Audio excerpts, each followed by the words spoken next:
Hello everyone, नमस्कार। के तपाईँ प्लस टू पास हुनुहुन्छ, नेपाली नागरिक हुनुहुन्छ र कामको खोजीमा हुनुहुन्छ?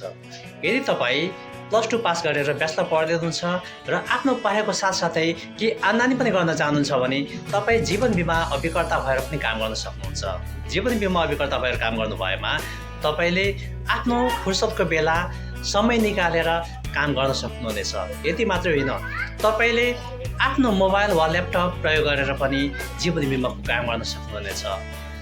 म तपाईँलाई आफ्नो मोबाइल, ल्यापटप वा कम्प्युटर प्रयोग गरेर कसरी जीवन बिमाको काम गर्न सकिन्छ भन्ने तालिम पनि दिने गर्छु। तपाईँ यो तालिममा सहभागी हुनको लागि तल रहेको कमेन्टमा लाइफ इन्सुरेन्स एजेन्ट भनेर कमेन्ट गर्नुहोस्।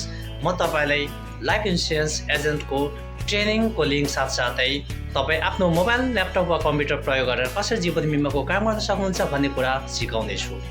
आफ्नो सिट अहिले नै बुक गर्नुहोस्। See you in the training. Have a good day.